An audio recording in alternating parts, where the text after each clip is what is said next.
18 মে রাহু রাশি পরিবর্তন করছে, প্রবেশ করবে কুম্ভ রাশিতে এবং এখানটাতে থাকবে 25 নভেম্বর 2026 পর্যন্ত, প্রায় 18 মাস। এবং রাহু যে মুহূর্তে রাশি পরিবর্তন করছে সেই মুহূর্তে থাকছে আবার পূর্বা ভাদ্রপদ নক্ষত্রে। তো রাহুর এই নক্ষত্র পূর্বা ভাদ্রপদ থেকে মকর রাশির উপর কী প্রভাব দিবে এই বিষয়ে আজকে বিশেষভাবে তুলে ধরব। মকর রাশি কোন দিক থেকে লাভবান হচ্ছে, কোন দিক থেকে সাবধানে থাকতে হবে এবং এই সময় কোন বিশেষ উপাচার করলে রাহুর ফলে যথেষ্ট বৃদ্ধি করা যাবে, এই সমস্ত কিছু আজকে আপনাদের সামনে তুলে ধরব। এবং রাহু, শনি, দেবগুরু, বৃহস্পতি এই তিনটে গ্রহকে নিয়েই আজকে আলোচনা করব এবং তিনটি গ্রহের নক্ষত্রকে নিয়ে আলোচনা করব। যে শনি অবস্থান করছে উত্তরা ভাদ্রপদে, দেবগুরু বৃহস্পতি অবস্থান করছে মৃগশিরা নক্ষত্রে, অর্থাৎ পূর্বা ভাদ্রপদ, মৃগশিরা এবং উত্তরা ভাদ্রপদ এই তিনটি নক্ষত্রের তিনটি গ্রহকে নিয়ে আলোচনা করব। কেতুকে নিয়ে আলোচনা করব না, কেতুকে নিয়ে অন্য একটা ভিডিও দিব এবং তার সাথে কালসর্প যেটা লাগছে সেই জিনিসটাও, মানে কেতুকে আলোচনা করলে ওটাও তুলে ধরতে হবে, যার জন্য ভিডিওটা বড় হয়ে যাবে, ওটা পরবর্তী সময়ে আলোচনা করব। তো যাই হোক, অনুষ্ঠানটি শুরু করার আগে সমস্ত দর্শক বন্ধুদের নমস্কার জানাচ্ছি। যারা নতুন দর্শক তাদের কাছে বিশেষভাবে অনুরোধ করব চ্যানেলটি সাবস্ক্রাইব করার জন্য। এই চ্যানেলের সঙ্গে থাকুন, আগামী দিনে মকর রাশি সম্পর্কিত বহু ভিডিও আপলোড দেওয়া হবে। যারা জ্যোতিষী সংক্রান্ত বিষয়কে ভালোবাসেন, বুঝেন, গুরুত্ব দেন, আশা করছি তারা বিশেষভাবে উপকৃত হবেন। তবে আমি কোনো দর্শক বন্ধুকে বিভ্রান্তের মধ্যে রাখতে চাই না। এটা গ্রহের গোচরের উপরই আলোচনা করা হচ্ছে, কারো কোনো রকম ব্যক্তিগত কুষ্টি ধরে আলোচনা নয়। এর প্রভাব আপনারা চন্দ্ররাশি অনুসারে কিংবা নাম রাশি কিংবা লগ্ন হিসাবেও দেখতে পারেন। তো যাই হোক, তিনটি গ্রহকে ধাপে ধাপে তুলে ধরেই বলতে হবে, না তো বোঝা যাবে না রাহুর এখানটাতে কী ভূমিকা, কীভাবে চলতে হবে এই সময়কালে। তো তিনটি গ্রহকেই ধাপে ধাপে নিয়ে বলতে হবে। মকর রাশির ক্ষেত্রে সবথেকে ভালো পরিবর্তন হয়েছে যে শনিদেবের এই পরিবর্তনে মকর রাশি 7.5-র অবসান হয়েছে। যে একটা কালো মেঘ 7.5 বছর ধরে জীবনে ছিল, সেই কালো মেঘ সরে গেছে। এখন 7.5-র আর কোনো প্রভাব নয়। এখন শনি যে ঘরে অবস্থান করছে তারই ফল দিবে। 7.5-র যে একটা চন্দ্রমার উপর একটা বাজে প্রভাব থাকে, সেই প্রভাবটা কেটে গেছে। এটা হচ্ছে সবথেকে ভালো জায়গা মকর রাশির এই মুহূর্তে, যে শনির 7.5-র অবসান। এবং শনি যে নক্ষত্রে এখন বর্তমানে অবস্থান করছে সেটা হচ্ছে কি উত্তরা ভাদ্রপদ নক্ষত্র। তো শনিকে দিয়েই প্রথমে শুরু করতে হচ্ছে। তো যাই হোক, এই উত্তরা ভাদ্রপদ নক্ষত্র নিয়ে বিগত সময়ে অনেক কিছু আলোচনা করেছি। এর দেবতা হচ্ছে অহির্বুদন্না, মেডিটেশন, সাধনার দেবতা এবং ধৈর্যের দেবতা। আর শনি হচ্ছে কি ন্যায়ের দেবতা, অনুশাসনের দেবতা, কর্মফলদাতা। এবং শনি যেহেতু একটি রাশিতে দীর্ঘদিন থাকে, শনি থেকে কিন্তু ধৈর্য জিনিসটাকেও বোঝায়। শনির ফল দিতে দেরি হয়, কিন্তু যে ফলটা দেয় সেই ফলটা কিন্তু যুগ যুগান্তর, মানে দীর্ঘস্থায়ী হয়। তো শনি অবস্থান করছে মীন রাশিতে, দেবগুরু বৃহস্পতির রাশিতে, এবং যে নক্ষত্র সেটা হচ্ছে উত্তরা ভাদ্রপদ। আর উত্তরা ভাদ্রপদ নক্ষত্রের একটা বিশেষ গুণ হচ্ছে কি হিসাব। এদের একটা মেন জিনিসই হচ্ছে জীবনে ক্ষুদ্র থেকে ক্ষুদ্র হিসাব করে, কিংবা অঙ্ক, ম্যাথামেটিক্স এই সমস্ত জিনিসে কিন্তু খুব ভালো মতন করে বুঝে। বিপরীত থেকে বিপরীত পরিস্থিতিতে পড়লেও এরা কিন্তু ধৈর্যের সাথেই চলে। ডিসিশন নিতে যদি দেরিও হয় তাও কিন্তু এদের মনের মধ্যে আক্ষেপ থাকে না। কিন্তু যে ডিসিশনটা নেয় সেই ডিসিশনটা কিন্তু সঠিক ডিসিশনই নেয়। অর্থাৎ এই নক্ষত্র কিন্তু এটাই বুঝাচ্ছে মকর রাশিকে, যে কোনো কাজ করতে হবে ধৈর্য ধরে, যে কোনো কাজ করতে হবে হিসাব করে, ক্ষুদ্র থেকে ক্ষুদ্র হিসাব করতে হবে।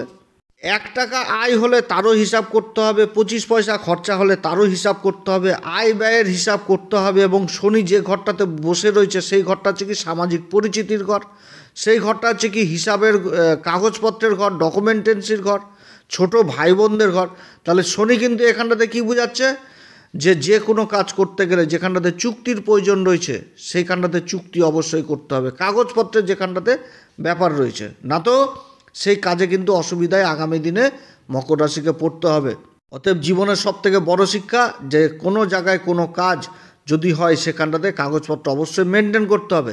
এবং শনি এই জিনিসটাও বোঝাচ্ছে নিজের নক্ষত্র থেকে, যে এই সময়কালে মকর রাশির কোনো একটা চুক্তি হতে যাচ্ছে, যে চুক্তিটা দীর্ঘস্থায়ী হবে। কারণ গ্রহ যখন নিজের নক্ষত্রে অবস্থান করে তখন কিন্তু তার ফলে যথেষ্ট বৃদ্ধি করে দেয়। তাহলে শনির এটা জিনিসটা হয়ে গেল। এবং শনি কিন্তু ওই অবস্থান করছে আবার কিসে, কাম ত্রিকোণে। তো কাম কথার অর্থটা কি? ইচ্ছা, মনের ইচ্ছা, বাসনা। তাহলে ইচ্ছা বাসনা যথেষ্ট বৃদ্ধি পাবে, নিজের কর্মক্ষেত্রে সেই স্বপ্নটা মানে সেই জিনিসটা আবার চলে আসবে, যে এগিয়ে যেতে হবে, পুরুষার্থ পরাক্রম যথেষ্ট করতে হবে। তাহলে এই জায়গাটা হচ্ছে কি শনির জায়গা, শনি তো বুঝিয়ে দিল। এবার দেবগুরু বৃহস্পতি 15 তারিখে আবার রাশি পরিবর্তন করলো, পঞ্চম ঘর থেকে ষষ্ঠ ঘরে চলে আসলো। তো ষষ্ঠ ঘরটা কিসের ঘর? রোগ রিপু ঋণের ঘর। এবার যে নক্ষত্র অবস্থান করছে সেটা হচ্ছে কি মৃগশিরা নক্ষত্র। ষষ্ঠ ঘরটা কি? শত্রুদের ঘর। এখানটাতে দেবগুরু বৃহস্পতি অবস্থান করছে। দেবগুরু বৃহস্পতি হচ্ছে কি জ্ঞানের কারক, শিক্ষার কারক। জ্ঞানের মানে প্রদীপ, এক কথায় বলতে গেলে যার আলোতে মানে অন্ধকার দূর হয়ে যায়, সেটা কি অজ্ঞানতার অন্ধকার, অশিক্ষতার অন্ধকার, এগুলো দূর হয়ে যায়। ষষ্ঠ ঘর হচ্ছে কি শত্রুদের ঘর। এই ঘরে যদি মঙ্গল অবস্থান করে তাহলে কি করবে? সে তো মারামারি করে নেবে, কোনো কিছু বুঝবে না, আগে ধরে মারো তারপর অন্য কথা, যেহেতু শত্রুদের ঘরে, যার জন্য মঙ্গলকেও কারক বলা হয়। এবার এই ঘরে যদি শনি অবস্থান করে, তো শনি বুঝাবে যে বাবা বুঝে নে, তুমি অন্যায় করছো, তুমি অন্যায় করো না, না তো কিন্তু কর্মের ফল লাগবে, এইভাবে কিন্তু শনি কিন্তু বুঝাবে। কারণ শনি একটি ঘরে কিন্তু দীর্ঘদিন অবস্থান করে।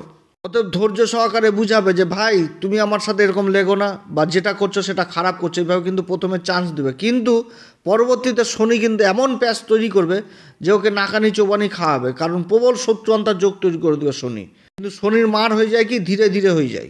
আর এই ষষ্ঠ ঘরে যদি রাহু অবস্থান করে, তো রাহু কি করবে? টেকনিক্যাল জিনিস বুঝাবে, যে ওর কোন জায়গাটা দুর্বল রয়েছে সেই জায়গাটাকে ধরো, সেই জায়গাটার উপর কাজ করো, তারপর ওকে চিটপটাং করো, অর্থাৎ তাকে শত্রুকে নাশ করো। এখানটাতে রাহুর কাজ হয়ে যাবে। আর দেবগুরু বৃহস্পতি অবস্থান করছে এই মৃগশিরা নক্ষত্রে। তো দেবগুরু কি করবে? নিজের জ্ঞানের দ্বারা, নিজের বুদ্ধির দ্বারা শত্রুকে জব্দ করবে। এবার যে নক্ষত্রে পড়েছে সেটা হচ্ছে কি মৃগশিরা নক্ষত্র। মৃগশিরা নক্ষত্র হচ্ছে কি হচ্ছে হরিণের মাথা, তার উপর দুটি শিং। এটা হচ্ছে জ্যোতিষশাস্ত্র মতে যে চিহ্ন দিয়েছে, অর্থাৎ হরিণকে তুলে ধরা হয়েছে। একটা হরিণ মানে যেরকম শোভা, বনের শোভা তো হরিণই, তো সৌন্দর্য জিনিসটাও উঠে আসছে, তার সাথে খোঁজাখুঁজি জিনিসটাও উঠে আসছে, যে হরিণের কস্তুরি কিন্তু নাভিতে থাকে, যার জন্য হরিণও কিন্তু পাগল হয় যে কোথা থেকে এই গন্ধ আসছে, একটা খোঁজ জিনিস উঠে আসছে। তার সাথে হরিণ কিন্তু অ্যাডভান্স জিনিসটা বুঝতে পারে, ভালোও বুঝতে পারে, খারাপও বুঝতে পারে। এবং তার সাথে উঠে আসছে কি আবার বিশ্বাসঘাতকতাটা, যে হরিণের সাথে কিন্তু বিশ্বাসঘাতকতা হয়। হরিণ কিন্তু যে কাউকে বিশ্বাস করতে চায় না চট করে, যে বিশ্বাস করলো কি একটা বিশ্বাসঘাতকতার একটা বিশ্বাসভঙ্গের ব্যাপার চলে আসছে। তাহলে দেবগুরু বৃহস্পতি এই ষষ্ঠ ঘরে অবস্থান করছে। তো দেবগুরু বৃহস্পতির মাধ্যমে এই জ্ঞান জিনিসটা মকর রাশি বুঝতে পারছে, যার জন্য শনি কিন্তু তৃতীয় ঘরে অবস্থান করে এটাই বুঝাচ্ছে যে এই সময় বিশ্বাসঘাতকতা হতে পারে, যার জন্য তোমাকে কাগজপত্র মেনটেন করে করতে হবে, এবং যে কোনো কাজের জন্য সঠিকভাবে নির্ণয় করতে হবে। তার জন্য তুমি যথেষ্ট ধৈর্য সহকারেই কাজ করো, অর্থাৎ বুঝে শুনে তুমি বাড়াও, তারপরে কিন্তু তুমি সাকসেসটা পাবা। এবং দেবগুরু বৃহস্পতি ষষ্ঠ ঘরে অবস্থান করছে, শত্রুদের দিক থেকে যথেষ্ট সাবধান, শত্রুদেরকে চিনিয়ে দিবে, নিজের জ্ঞানের দ্বারা বুঝতে পারবে যে এই লোকটা আমার ক্ষতি করে বাড়াচ্ছিল, বা এই লোকটা আমার সাথে বিশ্বাসভঙ্গের ব্যাপার থাকতে পারে, যে সাথে আমি আগামী দিনে কাজ করব কি করব না, এরকম জিনিসটা উঠে আসছে দেবগুরু বৃহস্পতির এই ষষ্ঠ ঘরে অবস্থান। এবং তার সাথে অ্যাডভান্স জিনিসটাও বুঝতে পারছে, কারণ হরিণকে প্রকৃতি সেই শক্তিটা দিয়েছে, সেই বুঝার শক্তিটা, যে অ্যাডভান্স জিনিস, যে হ্যাঁ কিছু একটা হতে যাচ্ছে, অতএব আগে থেকে সাবধান হও। এই জিনিসটা কিন্তু দেবগুরু বৃহস্পতির মাধ্যমে এই মকর রাশি বুঝতে পারছে। এবং ষষ্ঠ ঘর থেকে আবার কর্ম জিনিসটা উঠে আসে, কারণ যে কর্মের ঘরের নবম ঘর হচ্ছে ষষ্ঠ ঘর, এবং ষষ্ঠ ঘরের পঞ্চম ঘর হচ্ছে কর্মের ঘর, এবং দেবগুরু বৃহস্পতি কর্মের ঘরে আবার পঞ্চম দৃষ্টি পড়ছে। তো দেবগুরু বৃহস্পতির এই নক্ষত্র বিশেষ প্রভাব ফেলছে এই মকর রাশির ক্ষেত্রে। যারা কর্মহীন, যারা কর্মের চেষ্টা করছেন, তাদের কর্মপ্রাপ্তির প্রবল সম্ভাবনা থাকছে। শিক্ষার্থীদের দিক থেকেও যথেষ্ট ভালো, যারা শিক্ষার ব্যাপারে কোনো কাজের সাথে যুক্ত হতে যাচ্ছেন, কোনো কম্পিটিশনে বসতে যাচ্ছেন, এই সমস্ত লেভেলে যথেষ্ট ভালো কাজ এই সময় মকর রাশির ক্ষেত্রে হচ্ছে। এবার হচ্ছে কি রাহুর পরিবর্তন। রাহু 18 তারিখে পরিবর্তন করলো। তো রাহু হচ্ছে কি একটি ছায়া গ্রহ, যে নক্ষত্র অবস্থান করছে সেটা হচ্ছে পূর্বা ভাদ্রপদ নক্ষত্র। তো রাহু যেহেতু ছায়া গ্রহের মেন জিনিসটা হচ্ছে যে রাশিতে অবস্থান করবে, যেই ঘরে আর কি, তো সেই ঘরের অধিপতির স্বরূপ ধারণ করবে, অর্থাৎ অধিপতিকেও যেরকম বলবান করবে সেরকম আবার ওর স্বরূপ ধারণ করবে, এবং যে নক্ষত্র অবস্থান করবে সেই নক্ষত্রের অধিপতিকেও বিশেষভাবে প্রভাবিত করে দিবে। যেহেতু ছায়া গ্রহ, তো ছায়ার তো এটাই ভূমিকা যে যেখানটাতে ছায়া তৈরি হবে, প্রতিবিম্ব তৈরি হবে, যার জন্য এই জিনিসটা হয়ে যায়। তো রাহু অবস্থান করছে কুম্ভ রাশিতে। তো কুম্ভ রাশি হচ্ছে রাহুর সবথেকে ভালো জায়গা, কমফোর্টেবল জায়গা, খুবই সুন্দর জায়গা।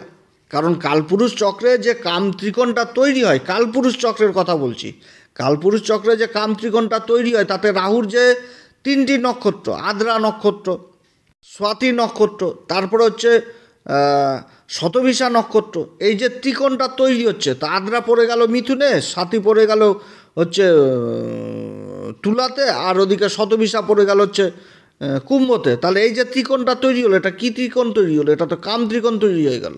অর্থাৎ মনের ইচ্ছা বাসনা এই ঘরে কিন্তু এই রাহুর কিন্তু অবস্থান, রাহুকে মেন করে দিয়েছে। 4টি নক্ষত্রই কিন্তু এই কাম ত্রিকোণের মধ্যে পড়েছে। তো কাম কথার অর্থ কি? মনের ইচ্ছা বাসনা এগুলো পূরণ হবে। আর রাহু কিন্তু সেই জিনিসটাই দেখাচ্ছে, অ্যাম্বিশন দিবে, নতুন নতুন স্বপ্ন দিবে, চিন্তাধারা দিবে।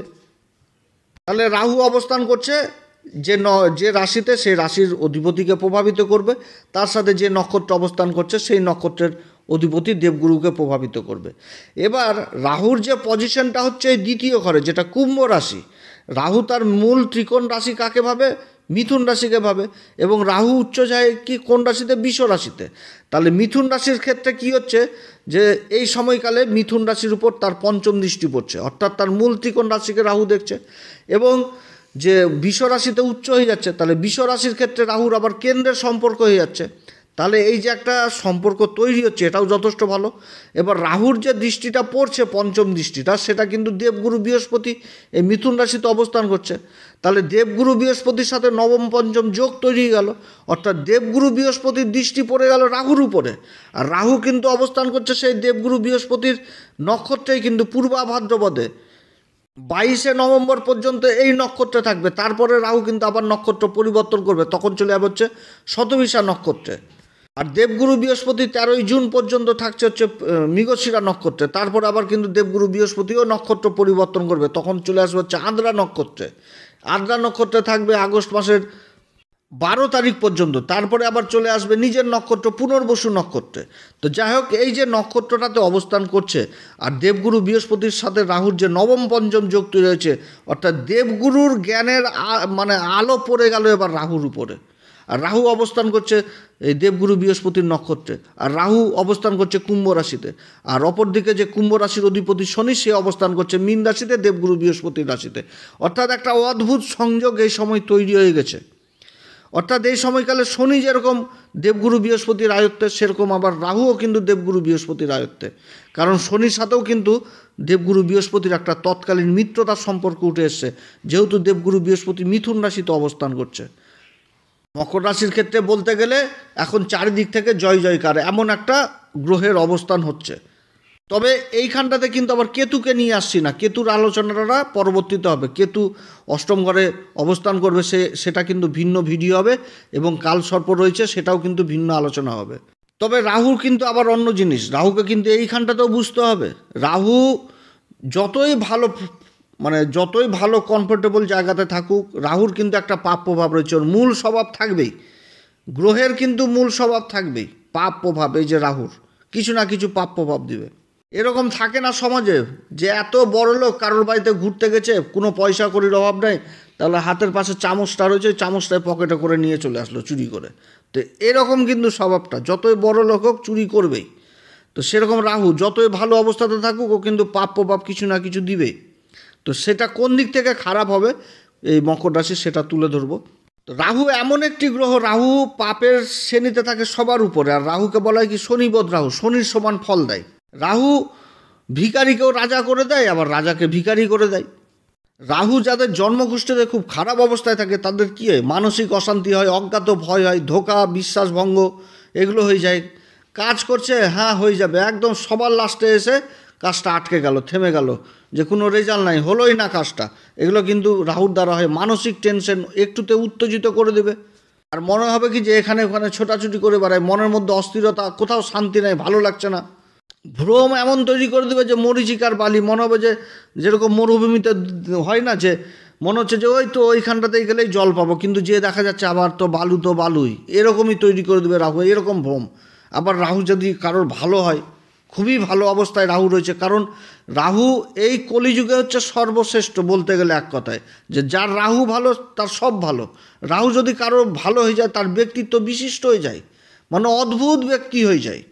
সব দিক থেকে লেখনী ক্ষমতা বেড়ে যাবে, বক্তব্যের দক্ষতা বেড়ে যাবে। কারোর সামনে যদি বলতে থাকে এমন কথা বলবে মায়াজাল তৈরি করে দেবে, যে কথার মায়াজালে তাকে ফাঁসিয়ে নেবে, এরকম কিন্তু রাহু করে দেবে।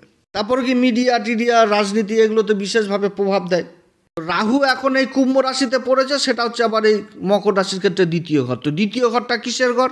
ওই যে কথার বাণীর ঘর, বাণীর বিচার করা হয়, খাওয়া দাওয়ার বিচার করা হয়, আত্মীয় স্বজনের বিচার করা হয়, ধনসম্পত্তি সেভিংস এই জিনিসটা বিচার করা হয়। এবং রাহু যে কোনটাতে অবস্থান করছে সেটাও আবার হয়ে গেছে অর্থ ত্রিকোণ।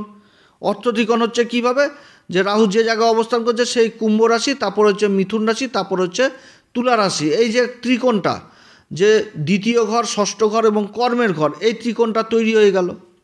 আর এইখানটাতেই কিন্তু জিনিসটা বোঝা যাচ্ছে যে কালপুরুষ চক্রে যে রাহুর স্থানটা দিয়েছে, রাহুর যে 4টি নক্ষত্র পড়েছে, এই 4টি নক্ষত্র কিন্তু আগে আমি প্রথমেই তুলে ধরলাম যে মিথুন রাশি, তুলা রাশি আর কুম্ভ রাশিতে যে ত্রিকোণটা রাহুর প্রাপ্ত, যেটা কালপুরুষ চক্রে, সেই কালপুরুষ চক্রটা এখন চোখের সামনে এইখানটাতে উঠে চলে আসলো। যে কালপুরুষ চক্রে যে কাম ত্রিকোণ, এখন সেই কাম ত্রিকোণটা হয়ে গেল মকর রাশির ক্ষেত্রে অর্থ ত্রিকোণ।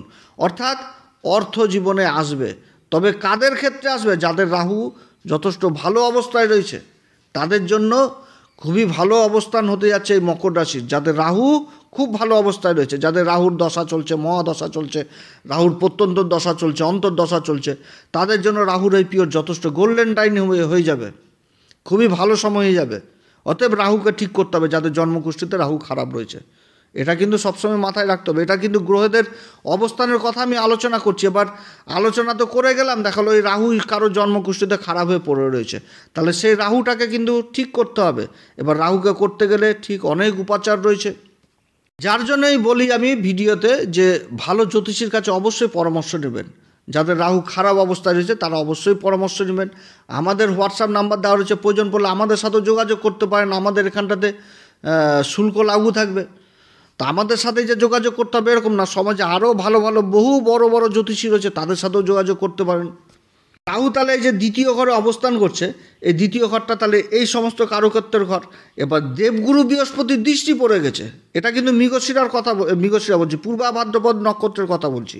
পূর্বা ভাদ্রপদ নক্ষত্র হচ্ছে খুবই সৌভাগ্যশালী নক্ষত্র, খুবই ভাগ্যবান পবিত্র নক্ষত্র। এই নক্ষত্রে রাহুর অবস্থান এবং রাহুর সাথে নবম পঞ্চম যোগ, রাহু তার মূল ত্রিকোণ রাশিকে দেখছে এবং নিজের উচ্চ ঘর থেকে আবার কেন্দ্রে অবস্থান করছে এবং গুরুর দৃষ্টি পড়ছে, গুরুর নক্ষত্র অবস্থান করছে এবং কুম্ভ রাশিতে অবস্থান করছে। এতগুলো পারফেক্ট ঘর তৈরি হয়েছে রাহুর জন্য এই দ্বিতীয় ঘরে। এবং রাহুর সপ্তম দৃষ্টি পড়ছে আবার অষ্টম ঘরে, কারণ ওই দুটি ঘরে যেটা পড়ছে সেটা তো ত্রিকোণটা জেগে গেল, সপ্তম দৃষ্টিটা আলাদা হয়ে গেল অষ্টম ঘরে। তাহলে রাহুর এই যে পরিবর্তনটা হচ্ছে এই দ্বিতীয় ঘরে, বহু দিক থেকে উন্নতির চরম শিখরে পৌঁছে যাবে এই সময়কালে এই মকর রাশি। শনি পরাক্রমের ঘরে অবস্থান করছে, পুরুষার্থের ঘরে অবস্থান করছে। তো শনি তো পুরুষার্থ পরাক্রম করবে। দেবগুরু বৃহস্পতি ষষ্ঠ ঘরে অবস্থান করছে, শত্রুদের দিক থেকে জাত করবে। আবার রাহুরও দৃষ্টি কিন্তু এই ষষ্ঠ ঘরেই পড়ছে, আরও কিন্তু প্রবল শত্রু অন্তর্যোগ তৈরি হচ্ছে এখানটাতে। মানে দেবগুরু বৃহস্পতির জ্ঞান আর রাহুর হচ্ছে তীক্ষ্ণ বুদ্ধি, এমন করে দিবে যে শত্রুগুলো এতদিন ধরে মকর রাশিকে বিরক্ত করছিল, সেই শত্রুগুলোর এমন কিছু একটা ক্লু পেয়ে যাবে, এমন কিছু একটা দুর্বল জায়গা পেয়ে যাবে, সেই জায়গাতে এখন মকর রাশি তাদেরকে ঘিরবে। যেমন একটা দুর্বল জায়গা জেনে গেল বা পেয়ে গেল, কারণ রাহুর দৃষ্টি অষ্টম ঘরে পড়ছে। অষ্টম ঘরটা কি? গভীর জ্ঞান। এবং দেবগুরু বৃহস্পতি যে নক্ষত্র অবস্থান করছে মৃগশিরা নক্ষত্রে, একটা খোঁজ প্রকৃতির, যেটা তুলে ধরলাম, গবেষণা খোঁজ, তারপর হচ্ছে বিশ্বাসঘাতকতা, এই জিনিসটা বুঝতে পারবে, অ্যাডভান্স জিনিসটা বুঝতে পারবে। রাহুর দৃষ্টিটা পড়ছে অষ্টম ঘরে, গভীর জ্ঞান, গোপন জিনিসটা জানতে পারবে। তাহলে সেই জিনিসগুলো জেনে শত্রুদেরকে কিন্তু এখন নিজাত করবে। অর্থাৎ যে শত্রুরা এতদিন ধরে বিপদে ফেলছিল, সেই শত্রুদের এমন কিছু জেনে যাবে যে এবার শত্রুরা কিন্তু বহু বিপদে পড়ে যাবে। রাহুর এই পরিবর্তনে আত্মীয় স্বজনদের মধ্যে সম্পর্ক ভালো থাকবে, আত্মীয় স্বজনদের মধ্যে ভালো সম্পর্ক থাকবে, আনএক্সপেক্টেড মানি পাওয়া যাবে, অর্থ যেখানেতে কল্পনা হয়নি। যে টাকা পয়সা একসময় মেরে দিয়ে পালিয়ে চলে গেছিলো, যে টাকার কোনো হদিশ ছিল না, যে পাবো কি পাবো না, এরকম কিন্তু সংযোগ এখন তৈরি করবে রাহু। কারণ রাহুর যে অবস্থান এই ধনসম্পত্তির ঘরে, তার সপ্তম দৃষ্টি পড়ছে অষ্টম ঘরে, অষ্টম ঘরটা হচ্ছে কি, যে টাকা পয়সার কোনো কল্পনা নাই, যেটা মানে হারিয়ে গেছে, যেটা চিন্তাও করার বাইরে, যে আমি পাবো কি পাবো না, যাদের রাহু এই সময় যথেষ্ট ভালো অবস্থা রয়েছে সেই জিনিসগুলো কিন্তু এগোবে। আত্মীয় স্বজনদের মধ্যে যদি কোনো রকম সম্পর্ক খারাপ থাকে, কোনো পৈতৃক সম্পত্তি বিবাদ থাকে, সেইগুলো সুরাহা হবে এই সময়কালে। কথাবাচক হিসাবে যারা কাজ করছেন তাদের জন্য যথেষ্ট ভালো। যারা ওকালতি করছেন, সিএ করছেন, তারপরে অ্যাডভাইজার হিসাবে কাজ করছেন তাদের জন্য যথেষ্ট ভালো। যারা সেলসের কাজে রয়েছেন, যারা মিডিয়ার কাজে যুক্ত রয়েছেন, সিনেমা জগতের কাজের সাথে যুক্ত রয়েছেন, যথেষ্ট ভালো। লেখনের শক্তি যথেষ্ট বৃদ্ধি পাবে। যারা লেখালেখির মধ্যে যুক্ত রয়েছেন, যেমন কেউ সাহিত্য চর্চা করছেন, কেউ কোনো একটা প্রবন্ধ লিখছেন, কেউ উপন্যাস লিখছেন, লেখালেখির কাজের সাথে যারা, এরা তো সমাজে সবথেকে বিদ্যমান হয়, উচ্চশিক্ষিত হয়, গভীর রিসার্চ করে, গভীর মানে জ্ঞানী সম্পন্ন হয়। তাহলে এই সমস্ত ক্ষেত্রে কিন্তু যারা লেখালেখির কাজের সাথে যুক্ত রয়েছেন তাদের জন্য যথেষ্ট ভালো এই অবস্থান, রাহুর অবস্থান। নতুন নতুন আইডিয়া, নতুন নতুন অ্যাম্বিশন, নতুন নতুন চিন্তাধারা, এই সমস্ত কিছু কিন্তু পাবে এই সময় মকর রাশি সেই সমস্ত জাতক জাতিকারা যারা লেখালেখির সাথে যুক্ত রয়েছেন।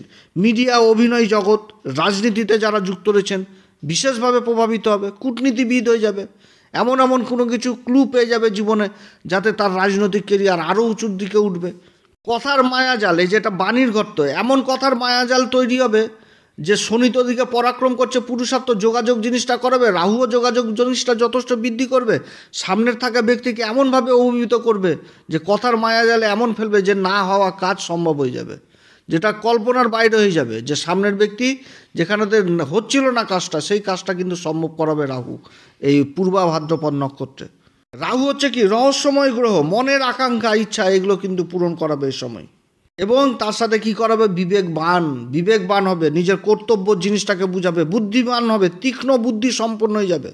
উচ্চ শিক্ষার্থীদের জন্য এই গোচর যথেষ্ট ভালো। যারা সফটওয়্যার নিয়ে পড়াশোনা করছেন, যারা এআই টিআই যেগুলো হচ্ছে এখন বর্তমান যুগে, এই কলিযুগে, যে কানেকশন জিনিসটা, যোগাযোগ ব্যবস্থা, সঞ্চার বিভাগ, এই সমস্ত কাজের দিকে যথেষ্ট ভালো রেজাল্ট দিবে এই রাহুর এই অবস্থান, খুবই ভালো রেজাল্ট দিবে।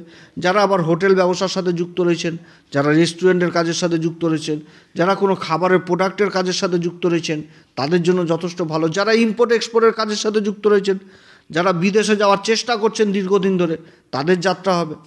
যারা কোনো গবেষণার কাজের সাথে যুক্ত রয়েছেন, মৃগশিরা নক্ষত্রে থাকছে দেবগুরু বৃহস্পতি, তো যারা কোনো গবেষণার কাজে যুক্ত রয়েছেন বিশেষভাবে সফলতা পেয়ে যাবে।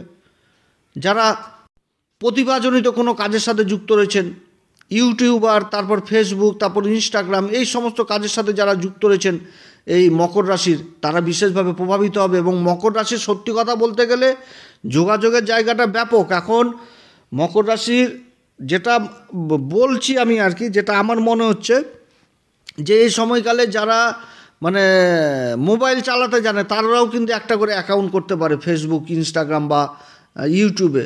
কারণ যোগাযোগ সঞ্চারণ জায়গাটা খুবই বিভৎস হবে, যোগাযোগ জায়গাটা। তো এই দিকটা কিন্তু বিশেষভাবে খেয়াল রাখতে হবে। মিডিয়া জগৎ, সিনেমা জগৎ, যারা কোনো শিল্পী মানুষ, নৃত্যচিত্র, তারপর যেগুলো হয় আর কি, গান বাজনা, এই সমস্ত কাজের সাথে যারা যুক্ত রয়েছেন তাদের জন্য যথেষ্ট ভালো। বিশেষ করে ধনিষ্ঠা নক্ষত্র, যাদের ধনিষ্ঠা নক্ষত্র পড়ছে তাদের জন্য যথেষ্ট ভালো। যারা প্রসাধনী ব্যবসার সাথে যুক্ত রয়েছেন, বিশেষ করে উত্তরাষাঢ়া, তাদের জন্য যথেষ্ট ভালো, তাদের ব্যবসা বাণিজ্য খুব সুন্দর হবে। আবার যারা শ্রবণা নক্ষত্র, তাদের তো অর্থ মনে হচ্ছে মানে এগিয়ে আসবে, কোথা থেকে কিভাবে যোগাযোগ হবে শ্রবণা বুঝতেই পারবে না। খুবই এই তিনটি নক্ষত্র বিশেষভাবে ভালো ফল পেতে যাচ্ছে এই সময়কালে এই পূর্বা ভাদ্রপদ নক্ষত্রে রাহুর অবস্থানে। কর্মক্ষেত্রে বিশেষ উন্নতির যোগ রয়েছে। তবে রাহু কিন্তু যেরকম ভালো সেরকম যে পাপ প্রভাবগুলো দিবে সেটাও কিন্তু বুঝতে হবে। রাহু শর্টকাট পদ্ধতি দিবে এই সময়কালে, যে এইভাবে চলো তাহলে বেশি ইনকাম করতে পারবো, বেআইনি পথ শিখিয়ে দিবে এই দিক দিয়ে চলো। খাবার দাবার ঘরে বসেছে, নেশার দিক থেকে 100 হাত দূরে থাকতে হবে। যারা নেশা করছেন, যে কোনো নেশার সাথে যুক্ত রয়েছেন, তাদের কিন্তু এগুলো আবার বৃদ্ধি পাই দিবে। অতএব এদিক থেকে কিন্তু যথেষ্ট সাবধান, এটা কিন্তু মাইনাস পয়েন্ট মকর রাশির। তবে গুরুর নক্ষত্রে অবস্থান করছে, মেনটেন অবশ্যই করতে হবে। এরপরে নিজের নক্ষত্র আসবে, তখন ভিন্ন আলোচনা হবে। রাহু যেরকম ধোকাদারি শিখাবে সেরকম আবার ধোকাও খেয়ে যাবে। অতএব এটাও কিন্তু রাহুর মাইনাস পয়েন্ট। যতই ভালো প্রভাব দিক, যেরকম শিখাবে যে এই যে ধোকাদারি, ওই যে বিশ্বাসঘাতকতা, আমি মৃগশিরা নক্ষত্র তুলে ধরলাম, তো সেরকম আবার বিশ্বাসঘাতকতা হওয়ারও প্রবল সুযোগ থাকবে, চান্স থাকবে। অতএব এদিক থেকেও কিন্তু সাবধান, কারণ শনি কিন্তু যে অবস্থানে বসে রয়েছে, শনি কিন্তু সবসময় প্রমাণ নিয়ে চলবে, ন্যায় বিচারক কিন্তু শনি। অতএব কাগজপত্র তোমাকে যে কোনো জায়গায় যেখানটাতে কাগজপত্রের প্রয়োজন রয়েছে সেই জায়গাগুলো মেনটেন করতে হবে। তাহলে এর মাইনাস পয়েন্ট আছে কি, যে কোনো রকমভাবে প্রশাসনিক ঝুটঝামেলায় পড়া যাবে না, তারপরে মিথ্যার আশ্রয় নেওয়া যাবে না, মিথ্যা কথা বললেই কিন্তু এখানটাতে বিপদ হবে। দ্বিতীয় হচ্ছে কারো প্রলোভনে পড়া যাবে না, যে লোভ ধরিয়ে দিল চলো ওখানটাতে গেলে বেশি ইনকাম হবে, সেই জায়গাটাতে যাওয়া যাবে না। সেই জায়গাতে গেলে বুঝে সুঝে যেতে হবে, পরিবেশ দেখে যেতে হবে। বন্ধু বান্ধবদের কথাই কোনো রকমভাবে ইনভেস্ট করা যাবে না, আগে নিজে বুঝো তারপরে ইনভেস্ট করো। যে কোনো জিনিসের সত্যতা যাচাই করেই তারপরে এগোতে হবে। আত্মীয় স্বজনদের মধ্যে যেটা বিগত দিনে হয়েছিল, যে খুব হেয় করছিল, ছোট করছিল মকর রাশিকে, তো তাদের সামনে এখন যে অহংকার, অহম্বোধ, এই জিনিসটাও নিয়ে আসা যাবে না। নর্মাল, তুমি আমার সাথে খারাপ ব্যবহার করছো, তোমার সাথে যে আমি খারাপ ব্যবহার করব সেটাও না, আমি নিজের জায়গায় ঠিক রয়েছি, এরকমই ব্যবহার নিয়ে আসতে হবে। যথেষ্ট ধর্মপথেই থাকতে হবে, কারণ রাহুর সপ্তম দৃষ্টি পড়ছে যে ঘরটা, সেটা হচ্ছে অষ্টম ঘর। গভীর জ্ঞান যেরকম, সেরকম কিন্তু আধ্যাত্মিকেরও ঘর, ঈশ্বরের উপর বিশেষ আস্থা রাখতে হবে। কারোর সাথে আবার বাক বিতণ্ডাতেও জড়ানো যাবে না। অতএব নিজের জায়গা নিজে ঠিক রেখে নিজের কাজ হাসিল নিয়ে কথা, এইটুকু জায়গা মেনটেন করতে হবে। আর এই সময়কালে মকর রাশি কোন উপাচার করবে, প্রত্যেক দিন হনুমান চল্লিশা, বজরংবাণ, শ্রী রাম সীতার প্রণাম মন্ত্র সহকারে পাঠ করবে, এবং বজরংবাণ অবশ্যই করবেন। প্রতি মঙ্গলবার করে বজরংবলী দর্শন করবেন, ঝটাওয়ালা নারকেল দান করবেন, মা ভগবতী মার আরাধনা করবেন, শুক্রবার করে লাল পুষ্প অর্পণ করবেন। যারা ধনিষ্ঠা নক্ষত্রের সাথে যুক্ত, যারা গান বাজনাকে বেশি পছন্দ করেন, তারা মা সরস্বতীর আরাধনা করবেন, এতে যথেষ্ট ভালো হয়। এবং তার সাথে বলবো, যারা গুরুর দীক্ষা এখনও পর্যন্ত নেননি, গুরুর দীক্ষা অবশ্যই নেবেন। গুরুর যারা দীক্ষা নিয়েছেন, গুরু মন্ত্র জপ করবেন, যথেষ্ট ভালো ফল পাবেন, কারণ গুরুর দৃষ্টি রাহুর উপরে থাকছে। এবং তার সাথে বলবো, যারা সমাজে রাস্তাঘাট পরিষ্কার পরিচ্ছন্ন কাজের সাথে যুক্ত রয়েছেন, তাদের পাশে দাঁড়াবেন। তাদের সন্তানকে কোনো যারা শিক্ষার দিক থেকে পিছিয়ে রয়েছে, তাদেরকে খাতাপত্র, বইপত্র এগুলো দিয়ে সাহায্য করবেন। এবং তার সাথে বলবো, যারা খুবই দুস্থ, যাদের বাড়িতে বা ঘরে ইলেকট্রিকের সরঞ্জাম নাই, একটা লাইট কিনতে পারেন না, একটা ফ্যান কিনতে পারেন না এই গরমের মধ্যে, তাদেরকে এই সমস্ত জিনিস দিয়ে সাহায্য করবেন। যথেষ্ট রাহু ভালো প্রভাব দিবে। তো যাই হোক, এগুলো করলেই যথেষ্ট। তো অনেক কথাই আলোচনা করলাম মকর রাশির সম্পর্কে, আজকে অনেকক্ষণ হয়ে গেল। আপনারা সবাই ভালো থাকেন। এরপরে আবার আসবে একটি নতুন পর্ব নিয়ে। যদি আলোচনা সত্যিই ভালো লাগে, অবশ্যই নিজের ভেবে এই চ্যানেলকে সাবস্ক্রাইব করবেন। আরও বহু ভিডিও, এখন কেতুর পরিবর্তন রয়েছে, কাল সর্পযোগ রয়েছে, আবার পরের মাসে বলছি 23 তারিখে বুধের রাশি পরিবর্তন রয়েছে, তারপরে পরের মাসে আবার ওই মঙ্গল আবার ঢুকে যাবে অষ্টম ঘরে, কেতুর সাথে জুটি তৈরি করবে। আস্তে আস্তে বহু পরিবর্তন রয়েছে, কোন দিক থেকে সাবধান, কোন উপাচার, সব কিছুই তুলে ধরবো। আপনারা সবাই ভালো থাকেন। এরপরে আবার আসবে একটি নতুন পর্ব নিয়ে। নমস্কার, ধন্যবাদ।